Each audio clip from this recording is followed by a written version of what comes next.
Assalamualaikum warahmatullahi wabarakatuh. Innal hamdalillahi nahmaduhu wa nasta'inuhu wa nastaghfiruhu wa na'udzu bihi min syururi anfusina wa min sayyiati a'malina may yahdihillahu fala mudhilla lahu wa may yudhillu fala hadiya lahu. Asyhadu an la ilaha illallah wa la syarikalah wa asyhadu anna Muhammadan abduhu wa rasuluh. Allahumma sholli ala Muhammadin wa ala alihi wa ashabihi wa man tabi'a hada. Ya ayyuhalladzina amanu taqullaha haqqa tuqatih wa la tamutu illa wa antum muslimun. Ya ayyuhan nas taqu rabbakumul ladzi khalaqakum min nafsin wahidatin wa khalaqa minha zawjaha wa bas minhuma rijalan katsiran wa nisaa wattaqullaha alladzi tasaaluna bihi wal ushama innallaha kana 'alaikum raqib. Ya ayyuhalladzina amanu taqullaha wa qulu qawlan sadida yudli lakum a'malakum wa yughfir lakum wa dhunubakum wa man yuti'illahu wa rasulahu wa qad farazu fawzan 'azima. Jamaah yang dirahmati Allah Subhanahu wa taala, khatib mewasiatkan kepada seluruh para jamaah agar senantiasa meningkatkan ketakwaan kepada Allah Subhanahu wa taala. Salah satunya dengan mengikhlaskan seluruh amal perbuatan yang tidak mengharapkan apapun dan ridho siapapun kecuali hanya ridho Allah Subhanahu wa taala, sehingga amal kita terima di sisi Allah serta mendapatkan balasan berupa jannahnya yang penuh dengan kenikmatan. Hadirin yang dirahmati Allah, hari ini kita dihadapkan pada suatu masa ketika harta, kedudukan, serta pujian manusia menjadi ukuran kemuliaan ketinggian seseorang di hadapan yang lain. Bahwa orang hebat adalah yang terkenal dengan namanya sering disebut di mana-mana. Orang sukses adalah orang yang punya kedudukan serta jabatan tinggi. Orang besar adalah mereka yang selalu berkecukupan harta dalam hidup tanpa kesusahan. Serta seabri indikator-indikator palsu dimunculkan untuk merusak pemahaman manusia tentang makna kesuksesan dan kemuliaan, supaya manusia tertipu dan lupa pada hakikat ketinggian dan kemuliaan yang sebenarnya, yakni ketakwaan dan ketaatan kepada Allah. Sesungguhnya yang paling mulia di antara kamu adalah yang paling bertakwa kepada Allah.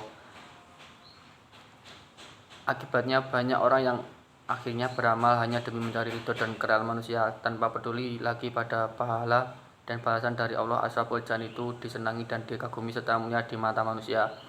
Syariat Allah rela dijadikan tumbal, akhirnya muncul golongan manusia yang beramal supaya lihat dan dipuji oleh orang lain, atau beramal karena ria.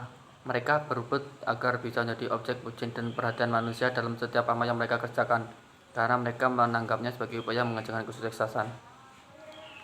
Rasulullah SAW bersabda, barang siapa yang mencari keridhaan Allah meskipun ia memperoleh kebencian dari manusia, maka Allah akan mencukupkan dia dari ketergantungan kepada manusia. Dan barang siapa yang mencari keridhaan manusia dengan mendatangkan kemurkaan Allah, maka Allah akan menyerahkan kepada manusia. Hadis riwayat Tirmidzi. Imam Muhammad bin Abdurrahman Al-Mubarak dalam Tuhfatul Ahwadhi mengatakan, maksudnya Allah akan menjadikan berada di bawah kuasa manusia, lalu mereka menyakiti dan menganiaya. Syekh Muhammad bin Salih Al-Utsmani menjelaskan tentang definisi ria.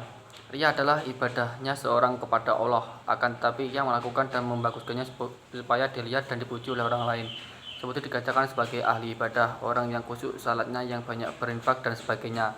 Intinya, dia ingin agar apa yang dikerjakan dapat pujian dari keridhaan manusia. Rasulullah menyebut ria dengan syirik kecil, karena sejatinya perilaku ria tidak mutlak menjadikan amalan tersebut sebagai bentuk ibadah kepada manusia serta sarana takarub kepadanya. Meskipun begitu, bahayanya tak bisa dianggap sebelah mata.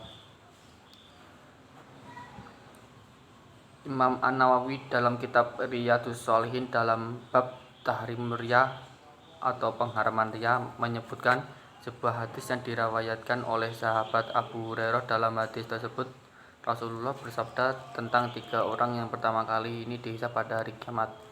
Mereka adalah orang yang mati syahid dalam pertempuran, seorang yang belajar Al-Quran dan mengerjakannya, serta orang yang selalu berinfak di jalan Allah.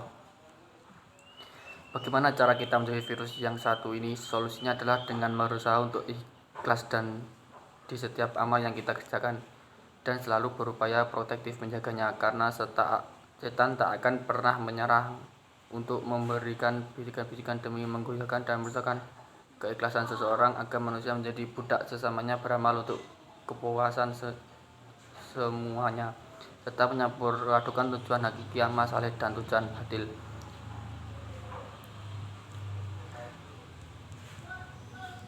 Semoga Allah senantiasa menjaga keikhlasan dari kita dan menjauhkan kita dari beramal karena pujian dan perlakuan manusia, karena sesungguhnya Allah Maha mengetahui semua yang kita sembunyikan dalam hati, dan Allah hanya akan menerima amalan yang disucikan untuk mencari ridhonya.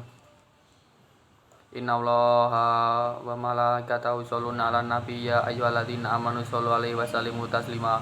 Allahumma sholli 'ala Muhammad wa 'ala ali Muhammad kama shallaita 'ala Ibrahim wa 'ala ali Ibrahim innaka Hamidum Majid.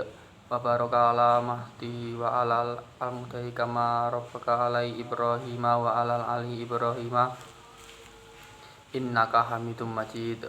Allahumma ghafurul mu'minina wal mu'minat wal muslimi wal muslimat al ahya'i wal amwat innahu samiul qarib majib.